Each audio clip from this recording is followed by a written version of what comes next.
Aset nasabah, nanti tahun ke-20 ini dia ini uang sewanya ini saya kembalikan. Tapi pertanyaan ini, 20 tahun lagi, masa sih nasabah ini mau tutup surrender?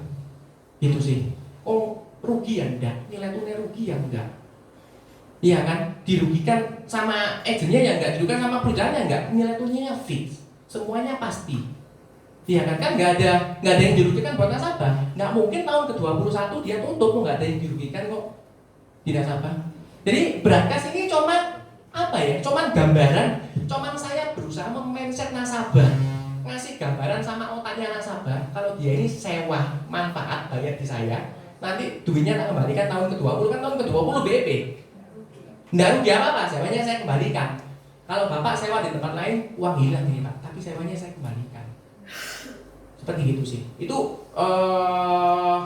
ini konsep ya. Jadi ini adalah suatu gambaran supaya nasabah itu membeli produk PCB 88 dengan cara nangkap yang berbeda-beda. Contoh nih, nasabah saya itu beli produk di saya CCB 3 tahun lalu. 2 tahun lalu saya tawari produk jiwa, produk namanya paper asset. Tahun depannya lagi saya cerita namanya produk e-asset. Beda-beda teman-teman. Tetap nasabah ini ujung-ujungnya beli item loh. Tapi kan saya gunakan manfaat ini kan berbeda-beda. Kalau warisan ini untuk warisan, e-asset ini beda, paper asset ini kayak gini. Aslinya ya mau doain jual produk yang kita jual. Tapi gimana kita kasih gambaran ke nasabah aja supaya nasabah itu mau beli sama kita. Dan kalau ada pertanyaan loh, berarti kamu nipu nasabah loh? Ya enggak. Saya kan berusaha ngasih gambaran sama nasabah. Kalau saya nipu nasabah, saya ambil uangnya nasabah. Saya kasih gambaran cerita ini supaya nasabah membeli produk kita itu lebih simple lagi gitu loh. Nggak bingung. Nasabah nggak perlu kayak training kayak kita. Nanti PC bilang kenapa ini tanpa biaya asuransi ini. Nasabah nggak perlu tahu itu. Nasabah tahunya dia beli konsep itu. Ada yang teman-teman ingin tanya lagi dari konsep Brankas yang saya punya ini? Proteksinya sampai 20 tahun saja. Iya, saya bukan proteksinya, sewa Brankasnya di saya sampai 20 tahun saja. Setelah tahun 20, uang sewanya saya kembalikan ke Bapak. Kalau Bapak misalnya mau ambil tahun ke-20, uang sewanya saya kembalikan ke Bapak. Tapi kalau Bapak nggak mau ambil nanti ke tahun ke-21, saya kasih bunga fix. Bunga fixnya berapa? Ini Pak seperti ilustrasi. Fix. Kalau usianya muda ya. Kalau nggak salah bunganya lebih kurang 13% masuk.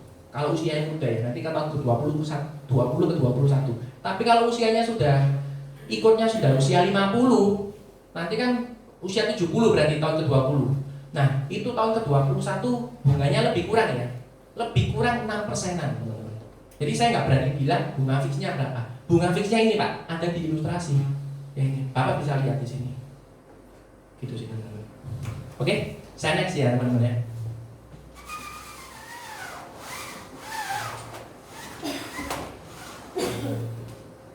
Oke teman-teman, saya biasanya sharing teman-teman tentang namanya konsep teman-teman. Nah, setelah itu teman-teman saya sharing tentang profil perusahaan atau hasil bukti-bukti klaim saya teman-teman. Jadi saya punya handphone ini punya banyak bukti klaim teman-teman dan saya ceritakan teman-teman. Dan saya ceritakan penting banget kenapa saya profil Prudential teman-teman penting karena tidak semua orang tahu teman-teman tentang Prudential ini kapan berdirinya. Orang tahu bahwa Prudential ini Prudential ini asuransi, tapi dia nggak tahu seberapa besar Prudential ini. Saya cerita sekilas tentang profil Prudential ini lahir di London tahun 1848 dan pada waktu tahun 1912 ada kapal Titanic yang berlabuh dari London ke Amerika dan pada tengah perjalanan kapal itu tenggelam dan ketika kapal itu tenggelam ada 292 orang penumpang kapal Titanic yang ikut di Prudential dan Prudential mengeluarkan klaim sebesar 12.900 pound sterling saat tahun 1912. Nah sahabat tanya, loh jadi kapal Titanic itu Prudential wes cover? Sudah berarti Prudential ini lama ya? Akan ada timbul pertanyaan itu dari nasabah ketika teman-teman cerita tentang profil Prudential sehingga nasabah tahu, oh iya ya, bahwa Prudential ini besar banget. Nggak salah loh kamu ikut di Prudential, teman-teman. Nah teman-teman, sharing tentang klaim supaya nasabah tahu bahwa klaim ini bisa cair. Klaim ini tidak bisa cair jika ada titik-titiknya. Mungkin masa tunggunya belum memenuhi atau dan sebagainya. Terus dan berikutnya saya sharing tentang profil diri saya. Saya kan cerita sharing, saya join di Prudential tahun sekian dan sampai tahun sekian saya full time di Prudential. Kenapa saya full time di Prudential? Karena saya mau memberikan pelayanan yang terbaik untuk nasabah. Dulu ketika saya join di Prudential saya part time. Tapi ketika saya sadari bahwa saya part time ini tidak menghasilkan dan tidak bisa memenuhi kebutuhan nasabah dengan maksimal, oleh karena itu saya full time. Kenapa saya bilang gini? Nah, mungkin teman-teman agent di sini yang sudah full time, teman-teman harus cerita sama nasabah bahwa teman-teman ini full time. Supaya apa? Nasabah lebih fix beli di kita, lebih percaya sama beli di kita. Karena ketika nasabah ada mau klaim, nasabah lebih klik gitu artinya teman-teman. Nah, teman-teman yang berikutnya teman-teman, nah meminta data nasabah teman-teman. Nah, teman-teman, bagaimana menjadi penjual yang handal yang tadi itu teman-teman, mengetahui langkah-langkah selling dengan tepat. Jadi kita selling prospek ini nggak bisa langsung datang ke nasabah main hajar. Oh belum punya kartu kesehatan, tak tawari sakit kritis ini loh tabur. Oh api ini cocok gak JJ. Nasabah ini bilang yo, wah apa itu. Nah yang kedua teman-teman selalu berpikiran positif teman-teman. Seperti game yang saya tadi buat yang pertama teman-teman. Waktu game yang tadi saya buat teman-teman, saya ketika kasihkan spidol, mungkin banyak teman-teman di sini pikiran gini, nanti saya ini suruh joget, banyak akan timbul namanya pikiran negatif. Tapi sebetulnya enggak, saya mau berikan uang sama teman-teman secara random. Tapi teman-teman nggak nyadari. Dan teman-teman, iya, bodoh tahu gitu tadi kok Joni ditahan terus nggak diambil. Nah kan, karena teman-teman punya pikiran negatif teman-teman terhadap suatu tindakan, terhadap suatu prospekan. Nah, mulai sekarang teman-teman berusaha memiliki semua pikiran positif. Teman-teman ketika prospek nasabah dan nasabahnya berhalangan nggak bisa, jangan sekali-sekali pikiran gini, nah nasabah ini jauhi aku, wes males aku prospek. Itu buat kita down dan buat kita males datang ke nasabah lagi. Tapi yuk kita berpikir positif teman-teman. Saya punya suatu cerita teman-teman. Ini cerita fakta teman-teman, agent saya sendiri teman-teman. Saya suruh prospek, iya oke aku prospek. Setelah prospek, besoknya saya telepon teman-teman. Ketika saya telepon teman-teman, agent saya bilang gini, waduh aku males ambil nasabah ini. Aku datang loh, wes janji loh kok, tak datengin orangnya nggak ada tuh. Pembantu ini bilang orangnya barusan pergi kemana nggak tahu. Yes paling dia nggak mau ikut aku. Dia bilang gitu sama saya. Oke. 3 hari lagi dia dihubungi sama nasabahnya. Indah, sorry ya, namanya agent saya Indah. Indah sorry ya. Kemarin Cici nggak bisa nemui kamu. Soal dan Cici nggak bisa ngabarin. Soalnya saudara sepupu CC kecelakaan di rumah sakit ini dan sepupu CC ini orang tuanya di luar pulau, jadi dia ini nitip no di CC. Oh gitu. Sorry ya Indah ya. Iya. Kapan sih kita bisa ketemu lagi? Aku pengen penjelasan dari kamu. Terus agentnya ini telepon ke saya. Aku kemarin tuh Boyo ternyata Boyo orangnya nggak bisa karena ada saudara sepupu kecelakaan. Nah, seringkali kita berpikir tanpa kita sadari kita mengalami berpikir negatif. Yuk kita berpikir positif tentang semua yang apa yang terjadi sama nasabah. Kita berpikir tetap positif thinking teman-teman. Dan yang berikutnya teman-teman, kita harus menguasai produk yang kita jual. Kenapa sih kita harus menguasai produk yang kita jual? Karena nantinya teman-teman kita di lapangan ini teman-teman kita akan berperang melawan banyak asuransi. Dan kita tentunya kalau ini sih saya suka sih belajar. Jadi saya akan pelajari plus minus dari produk kita atau produk kompetitor. Ini yang penting teman-teman. Produk kompetitor ini menurut saya penting teman-teman. Karena teman-teman ketika teman-teman prospek di lapangan, kalau zaman dulu itu tantangannya gini. Prudential ini apa sih? Tantangannya gitu. Tapi kalau zaman sekarang, Prudential tahu asuransi. Tapi aku ditawari sama asuransi lain, asuransi A, B, C dan D. Nah, sekilas teman-teman, saya mau cerita sharing sekilas. 2 minggu lalu, saya punya adik di kota Sampit namanya Agus Pranajaya. Dia prospek di suatu nasabah, dia tawari produk PPH Plus kita. Nasabahnya itu usianya kalau nggak salah sekitar 40 sekian.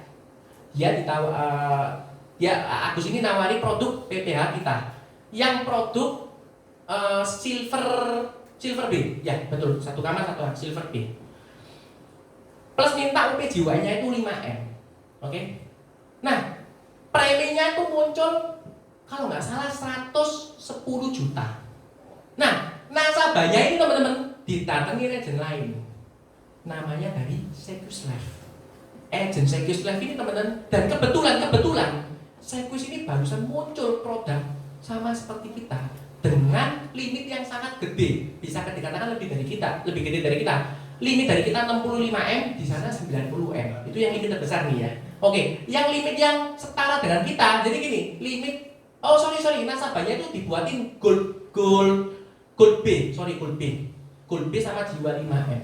Nah, singkat cerita teman-teman, ternyata teman-teman setelah saya fight-kan, setelah saya pelajari ilustrasinya Secus satu persatu, itu ada 20 perbedaan yang prudensial jauh lebih unggul daripada Secus, teman-teman. Sehingga ketika saya jelasin ke nasabah, jadi waktu itu saya buat gini teman-teman, sama nasabah saya, sama saya ngajarin sama agent saya Agus, teman-teman. Saya buat tabel teman-teman, kategorinya. Di sini prudensial, di sini Secus, di sini saya tulis of winner. Nah, ini nggak saya isi teman-teman, saya tulisin. Misalnya Secus itu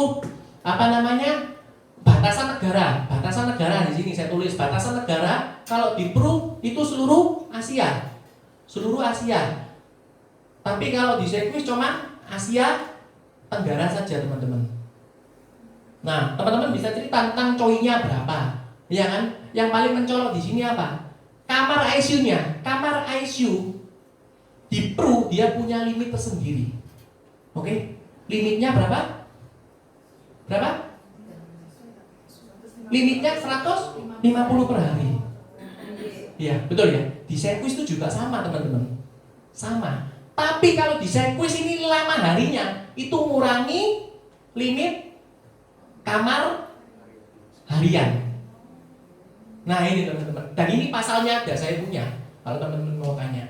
Ini saya pelajari. Jadi saya jelasin ke nasabah, saya suruh buat tabel ini. Terus adik saya Agus itu saya suruh nasabahnya ngisi. Kira-kira ini lebih bagus yang mana? Di sini Pru, di sini Pru, di sini Pru. Sana kamarnya, ini kan kita sepanjang tahun. Kalau sana, di sana itu kamarnya 150 hari kamarnya. Kalau kita mengikuti kalender tahunan, kalau saya bilang, kalau kalender tahunan 365, 366, 366. Kalau Tuhan berkehendak 400 ya tetap 400. Prudensial cover, ya kan? Pokoknya sesuai dengan batasan harian itu ya. Kalau prudensial batasan. Jadi setelah saya satu-satu kategori ada lebih kurang itu 20 perbedaan yang prudensial itu menang dari Secus Life, teman-teman. Sehingga teman-teman nasabahnya tanpa pikir panjang, nasabahnya bilang gini, iya ya, meskipun premi prudensial ini jauh, meskipun premi prudensial ini lebih mahal, di prudensial itu 110 juta, di Secus itu 90 juta. Tapi ketika saya lihatin perbedaan ini teman-teman, nasabahnya apa bilang gini, ya wes aku klik, akhirnya closing teman-teman. Nah teman-teman, kadang-kadang kita gini, kadang-kadang ketika kita prospek, kita ngelihat, waduh premi ini prudensial ini larang, bilang sama leader, karena nggak closing, prudensial ini larang, kalah di perusahaan sebelah, tanpa kita selidiki satu-satu. Prudensial ini jauh lebih unggul dari bidang manfaat sama namanya 2 biaya asuransi. Prudensial yang murah banget teman-teman. Saya sudah bandingin PPH Plus ini, saya bandingin sama Secus, Allianz, AIA, Generali, sementara sama 4 asuransi itu. AIA, saya pelajari detail sama 4 asuransi itu, biayanya jauh lebih murah dari kita. Cuman saya dengar saya belum pelajari lagi AIA, barusan keluar produk lagi. Dulu AIA itu limit terbesarnya itu 15M. Barusan ini bulan Mei ini dia launching produk baru, limitnya itu sampai 45M. Nah, yang produk terbaru ini saya belum pelajari. Saya nanti pelajari di NTT Kupang. Kok bisa? Ya saya tanya sama nasabah saya, dia kan agent AIA. Saya cari orang-orang. Nah, belajar teman-teman dari itu. Nah, teman-teman bisa belajar banyak teman-teman tentang plus minus dari produk kita sama produk kompetitor. Karena ketika teman-teman saya pastikan teman-teman akan fight melawan produk-produk yang di luar sana teman-teman. Apalagi satu ini teman-teman, namanya produk alien, preminya murah banget teman-teman. Tapi teman-teman, di sisi lain biaya dan manfaat kita jauh lebih unggul. Seperti itu. Ya. Andai kata misalkan AI, Iya. rasanya kurang lebih 2 tahun yang lalu. Iya. Kalau ada dari papa mama yang satu keluarga itu ambil mempunyai 2 anak itu, Iya. ini bisa sesuai takdirnya. Iya. Dan anak ini 500 di free itu bukan anak ini KW yang Di free kan? iya, nggak usah bayar. Jadi gini, setahu saya ya Cik ya, di AIA itu nggak ada namanya produk keluarga yang namanya free itu nggak ada. Jadi gini, kalau ada gini, Cece hubungan nasabah ini Cece. Waktu itu kan promo, aku dengar dari 2 orang. Gini sih. Jadi gini, kadangkala bahasa promo itu sering digunakan agent. Contoh ya. Saya tadi jual PCB 88. Saya akan bilang sama nasabah, di Prudential ada promo. Biasanya store 5 tahun, sekarang store 5 tahun. Bisa nggak? Padahal ya store 5 tahun. Gitu. Jadi itu kan promo itu adalah bahasa marketing. Bahasa marketing dari seorang marketing. Itu promo. Iya nggak? Saya mau beli mobil. Iya nggak? Beli mobil, salesnya pasti bilang gini, ini ya Bu ya, 2 minggu lagi aku ngambil, naik loh harganya. Ini kenyataan yang fakta. Saya beli apartemen di Pakuan City, Edu City. Ya, saya beli apartemen Edu City di Pakuan City tahun 2015. Harganya itu saya beli yang studio 396. Oke? Terus tahun lalu nggak salah ya, atau iya tahun lalu. Saya iseng-iseng tanya ke kantornya. Karena saya cukup jengkel juga harganya nggak naik, saya tahu. Saya datang ke kantornya, saya bilang saya mau beli di Edu City, ada enggak? Dia bilang ada. Harganya berapa? Harganya 400 juta. Cepetan, ini mau naik. Oh gitu. Iya. Ya kamu nggak bisa nipu saya sudah punya di sana sudah lama. Kan gitu toh gambarannya. Iya toh. Nah, sama itu bahasa promo. Setahu saya, tapi nggak tahu ya. Lepas dari setahu saya, nggak tahu lepas dari. Tapi setahu saya ayah nggak ada produk itu. Yang punya produk keluarga itu cuma Manulife. Yang punya produk keluarga. Sama ini generally itu ada. Tapi kalau setahu saya produk ayah nggak ada. Tapi nggak tahu kalau itu di luar pengetahuan saya. Seperti itu sih. Nah, oke teman-teman. Nah setelah itu teman-teman jangan lupa teman-teman kita harus menjual produk yang sesuai dengan kebutuhan nasabah teman-teman. Dan satu hal lagi teman-teman, ujung-ujungnya teman-teman kita harus rajin follow up teman-teman. Di sini banyak sekali saya perhatikan agent-agent yang sudah prospek banyak tapi nggak follow up. Ya sudah teman-teman, ujung-ujungnya diambil nanti sama agent lain. Nah teman-teman, di sini yang terakhir saya punya namanya tangga kesuksesan teman-teman. Tangga kesuksesan yang pertama itu adalah kegagalan. Yuk, di pause dulu.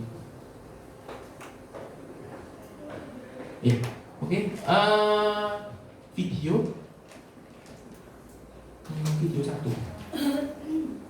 1.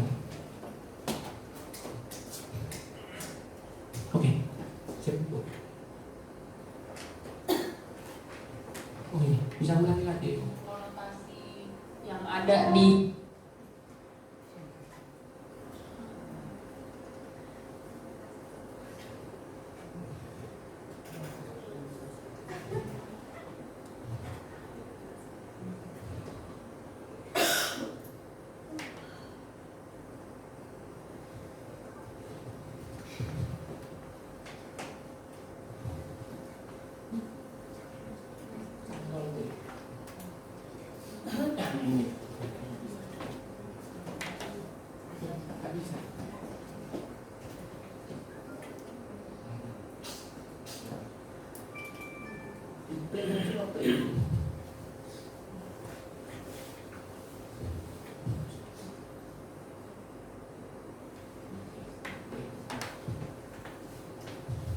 Nah ini teman-teman bisa lihat video ini, bagus banget. Kalau saya pikirin lagi kata gagal gitu ya. Kalau gagal tuh kita kebiasaannya orang Indonesia dengan konotasi yang ada di kata gagal itu kesannya tuh nggak open ended gitu. Kayaknya itu sesuatu yang tamat gitu. Gagal ya gagal aja gitu. Padahal menurut dalam kehidupan nyata, aku ngerasa tuh kegagalan yang sesungguhnya tuh nggak bener-bener ada sih Pak. Aku tuh ngelihatnya kegagalan tuh kayak cuma masih belum berhasil gitu, tapi bukan terus habis itu kelar terus tamat di end gitu. Karena selalu biasanya dari masih belum berhasilan itu biasanya kita mencari jalan keluar dan akhirnya somehow bisa terus jalan lagi. Justru kegagalan itu saya pakai untuk jadi motor saya untuk bisa menjadi jauh lebih jago daripada teman-teman saya di angkatan itu. Sudah bisa kembali ke tadi, oke? Kalau Nah teman-teman, ketika teman-teman lihat video tadi teman-teman, kegagalan itu adalah alat kendaraan saya untuk mencapai kesuksesan tadi yang dibilang tadi teman-teman. Nah teman-teman kalau perlu tahu, yang tadi saya cerita itu yang enak-enaknya saja teman-teman. Tapi teman-teman perlu tahu yang nggak enak di dalam hidup saya itu banyak banget yang nggak enak ya teman-teman ya. Berarti yang nggak enak itu kan kegagalan buat diri saya. Nah teman-teman, saya bisa hari ini sampai di sini teman-teman karena saya melewati semua kegagalan. Menurut saya sebelah kanan saya ini adalah kesuksesan saya, dan sebelah kiri saya ini adalah kegagalan saya. Dan kegagalan saya itu adalah teman saya untuk mencapai supaya saya sukses. Dan ketika teman-teman mengalami kegagalan, teman-teman harus bersyukur karena teman-teman sedang berjalan namanya kesuksesan. Tanpa kegagalan, teman-teman kalau nggak gagal, ya bukan gagal itu senang, happy, ya aku gagal ya, enggak gitu teman-teman ya. Tapi ketika kita gagal, kita berpikir positif tentang kegagalan itu. Karena apa? Ketika kita prospek seringkali kita ditolak nasabah, ketika seringkali kita nasabah bilang gak wes, tak pikir-pikir sih aku nggak mau dan sebagainya gitu. Ya wes nggak mau, akhirnya gagal teman-teman.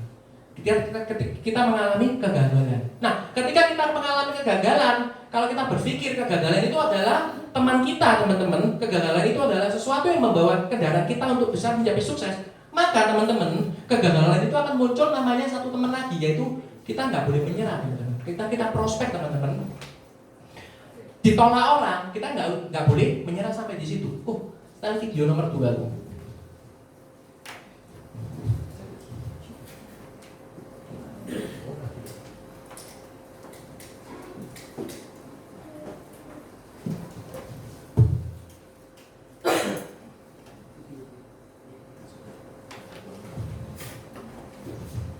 Mungkin video ini teman-teman sering lihat, tapi enggak apa-apa. Ini bagus banget untuk saya. Nah, di sini ada anak ini teman-teman yang ingin datang ke induknya teman-teman. Nah, mungkin ini yang sedang kita hadapi teman-teman di sini. Tadi waktu laporan produksi di sini teman-teman, banyak teman-teman yang sudah closing. Sementara kita yang duduk di sini, aku kok belum closing ya? Mungkin ini sedang kita hadapi sekarang. Kita prospek tapi belum closing. Kita mengalami namanya kegagalan, sama seperti anak ini. Dia berusaha naik untuk lebih tinggi, datang ke induknya, dia gagal. Dia berdiri, dia lompat, dia jatuh. Apa yang terjadi? Dia berusaha melompat terus, dan dia mengalami kegagalan bukan sekali teman-teman. Kegagalan yang banyak banget teman-teman. Beberapa teman kita mungkin sudah berhasil, tapi kita masih gagal teman-teman. Kita ngeliat, waduh teman kita tadi sudah closing, aku belum closing, padahal aku sudah prospek berkali-kali nih. Nah teman-teman, mungkin akan muncul suatu pertanyaan teman-teman. Dan kadang kita iri dengan keberhasilan orang lain, tapi itu bukan kunci dari jawaban ketika kita iri dengan keberhasilan orang lain. Kita harus kasih apresiasi ke orang tersebut. Lalu muncul pertanyaan dalam diri kita teman-teman. Kira-kira kapan aku bisa berhasil dengan temanku tadi? Kira-kira kapan aku bisa closing? Mungkin teman-teman di sini, aku sudah berusaha, enak ya temanku sudah closing ya. Satu jawaban teman-teman, ketika teman-teman yang tadi teman-teman di sini closing semuanya itu, cuma satu jawabannya teman-teman. Seperti yang anak ini lakukan, yaitu teruslah mencoba. Anak ini terus mencoba datang ke induknya. Teman-teman jangan pantang menyerah. teruslah mencoba, prospeklah, follow up lah teman-teman.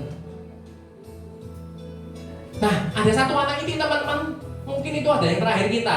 Sekantor ini semua sudah closing, cuman saya sendiri belum closing. Tapi nggak apa-apa teman-teman, jangan putus asa teman-teman.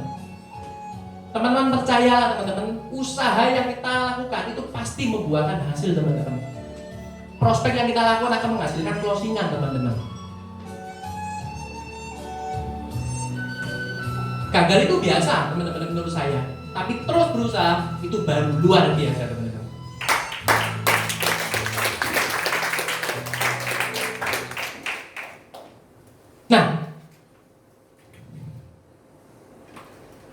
Nah ini teman-teman, ini tanda kesuksesan teman-teman. Kok bisa? Oh iya. Nah ini tanda kesuksesan yang kedua itu yaitu tidak mudah menyerah teman-teman. Seperti anak ini tadi teman-teman, dia nggak mudah menyerah untuk datang ke induknya. Dan saya yakin teman-teman yang di sini ketika teman-teman prospek belum closing, teman-teman gagal, teman-teman jangan mudah menyerah teman-teman. Nah teman-teman, saya tadi waktu pagi-pagi berangkat ke sini, saya tadi ada bawa hadiah. Nah ini hadiah lagi yang nyari sama Ko Joni, duit lagi kan? Ya, nggak apa-apa. Ini saya punya sebuah kertas saya lipat-lipat teman-teman. Tadi pagi tuh saya lagi iseng-iseng, saya lagi mikir. Kemarin tuh saya nonton film superhero teman-teman. Wah, film superhero ini semangatnya luar biasa teman-teman. Nah, saya ini punya sebuah kertas dan kertas ini teman-teman, saya tulis nama seorang pahlawan teman-teman.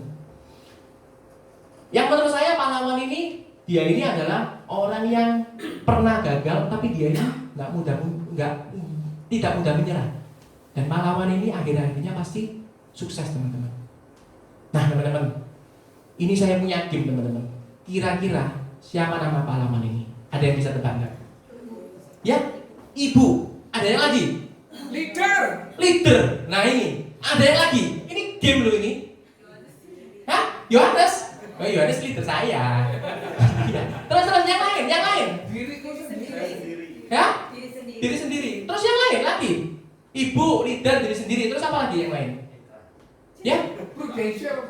Prudential. Banyak ya teman-teman ya. Semua nggak ada yang salah. Semua benar teman-teman. Tapi menurut saya ada satu yang paling benar teman-teman. Saya teman-teman, diri kita sendiri. Ketika saya tanya teman-teman, teman-teman, siapakah nama pahlawan yang pernah gagal dan tidak mudah menyerah? Kenapa kok teman-teman tidak percaya diri bahwa diri teman-teman ini bisa sukses, bahwa diri teman-teman ini adalah seorang pahlawan? Nah teman-teman, mungkin teman-teman yang di sini tahu ya siapa itu Kolonel Sanders. Nah, pendiri KFC itu gagal berapa kali? 1009 kali. Pertanyaan ini, pada waktu 1008 kali kalau beliau nggak mau coba lagi, hari ini kita nggak bisa makan KFC teman-teman. Kita nggak tahu seberapa kegagalan yang kita lewati. Tapi kita jalan sekali seminggu, tapi kita mau coba menjalani kegagalan itu dengan enjoy teman-teman. Dan teman-teman, pesan saya yang terakhir teman-teman, ketika teman-teman mengikuti acara M3, M2, ketika teman-teman mengikuti acara training, ketika teman-teman mengikuti acara seminar dan sebagainya, tapi satu, ketika teman-teman nggak percaya sama diri teman-teman, sorry teman-teman nggak akan bisa berhasil. Oke, percayalah sama diri teman-teman, teman-teman pasti sukses. Oke, semangat lagi.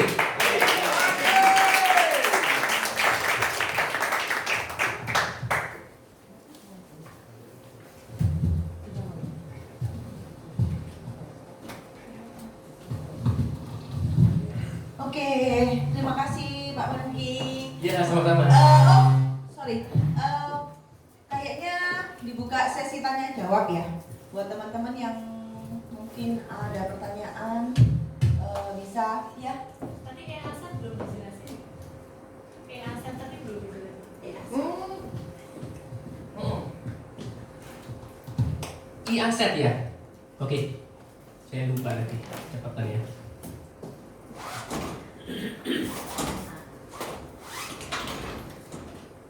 Jadi teman-teman, program e-aset PMP itu sebetulnya namanya saya buat sendiri, kreasi sesuai dengan keadaan yang ada teman-teman. Sebetulnya teman-teman, program e-aset itu saya berpikiran prospek ketika ada saya prospek ke seorang nasabah, iya kan? Nasabah ini teman-teman nggak punya utang teman-teman. Saya fake vending biasanya ketika kita jual jiwa, ketika saya fake vending ke nasabah, ketika saya fake vending ke nasabah biasanya ada ngomong gini, oh iya,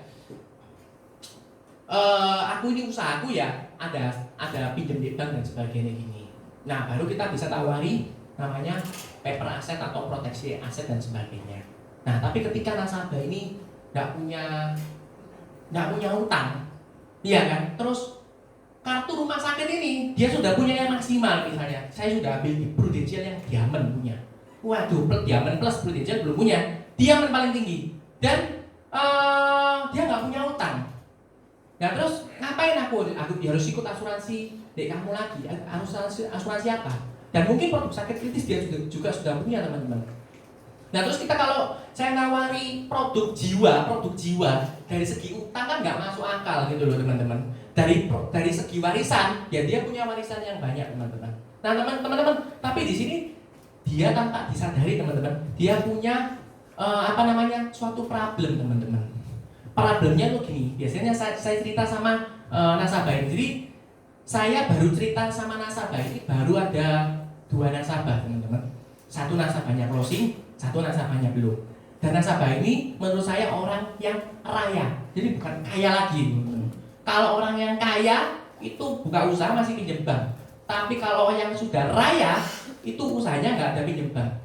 Bahkan dia mau minjemin orang aja bisa. Uangnya berkelimpahan teman-teman. Dia nasabahnya ini ekspor impor, punya pom bensin dan sebagainya teman-teman. Nah teman-teman, saya biasanya cerita sama nasabah teman-teman. Kalau teman-teman, saya kasih ilustrasi gini. Kalau ada namanya seorang Pak Ali, ya, dia ini punya sebuah pabrik, ya kan? Pabriknya ini anggap saja harganya 20 miliar misalnya aja. Nah, nasabah ini bukan punya pabrik saja, dia juga punya namanya rumah. Rumahnya ini dia harganya misalnya 7M. Dia juga punya rumah. Rumahnya ini dia punya rumah lagi harganya misalnya 4M. Terus dia punya rumah lagi. Nah, rumah lagi yang lebih besar. Misalnya rumahnya di sini harganya 7M lagi misalnya. Nah, aku pengen cerita kok di sini kan kerja ujung-ujungnya kan kasih warisan ke anak. Sama seperti Pak Ali ini kerja ngumpulin aset. Dia ini punya aset ini semua. Nah, Pak Ali ini kebetulan punya 2 anak. Anaknya A dan anaknya B. Nah, anak A dan anak B ini ujung-ujungnya ujung-ujungnya nih asetnya Pak Ali ini ujung-ujungnya pasti jatuh ke anaknya. Pertanyaanku, Pak Ali ini pasti pingin menjadi seseorang yang bijaksana, menjadi seseorang yang adil, betul enggak? Nah kalau seseorang yang adil kira-kira dengan asetnya Pak Ali ini bagi ke anak A dan anak B gimana caranya supaya adil, supaya dapatnya sama. Nah, di sini caranya baginya yaitu salah satunya ya mungkin asetnya pabrik ini, ya kan? 20M ini, pabrik satu ini mungkin ditambahkan sama rumah paling kecil ditambah 4M. Yang rumah ini tuh jumlahnya 14 miliar. Yang ini tuh jumlahnya 24 miliar Nah ini saya ambil yang terkecil supaya apa? Supaya balance Kalau saya ngambil yang ini, nanti ini jomplang banyak. Kenapa kok saya kasih yang terkecil di sini supaya balance. Tapi sebalance-balance-nya di sini 24M, di sini 14M Lah Pak Ali ini nggak mau Pak Ali tadi kan saya bilang Pak Ali ini mau jadi seorang yang adil dan bijaksana. Nah otomatis kalau Pak Ali harus adil. Pak Ali ini harus nambahin asetnya ini yaitu 10M. Berarti Pak Ali harus beli rumah ini, rumah seharga 10M. Tapi dengan kondisi saat ini, beli rumah 10M kok, ya lumayan kok, nambah cicilan yang cukup banyak sekali. Dan kemungkinan ketika kok beli rumah 10M, maka kok nggak keluar 10M, maka kok pasti keluar bisa-bisa 13-14M. Karena kan bunganya cukup besar untuk KPR. Oh iya betul juga ya. Nah kok di sini kalau kok ngeliat nih KTP sudah iktp, kalau kok jalan-jalan nih di mall-mall ya kan, di mall-mall bayarnya sudah pakai OVO sama GoPay, pakai e-money. Di Prudential punya produk namanya e-assetku, di mana produk e-asset itu kok bisa berguna untuk menyeimbangkan menyetarakan. Kalau di sini 24M, di sini kita juga bisa menyetarakan supaya 24M. Tapi yang luar biasanya, kok di sini keluar duitnya mungkin lebih kurang 10-20% dari 10M ini. Besok kok Frankie datang, Frankie mau ngeliatin brosur tentang e-assetku. Ini kan ujung-ujungnya saya jual jiwa. Gitu sih. Jadi produk e-asset ini ide saya timbul ketika saya prospek sama nasabahnya kaya banget, saya tawari ini itu gak mau. Karena dia memang rasa asetnya banyak. Akhirnya saya cerita ini, dia bilang oh iya betul ya. Akhirnya saya tanya, kok kalau boleh tahu nih, sebelum Frankie ngitung e-aset buat Koko, anak Koko ada berapa? Oke, kalau boleh tahu asetnya Koko apa ya? Coba tak hitung no. Wah bongkar kabel teman-teman. Ya wes teman-teman. Akhirnya closing sama saya, UP jiwa kalau nggak salah 22M kalau nggak salah. Ya, tadinya 28 juta.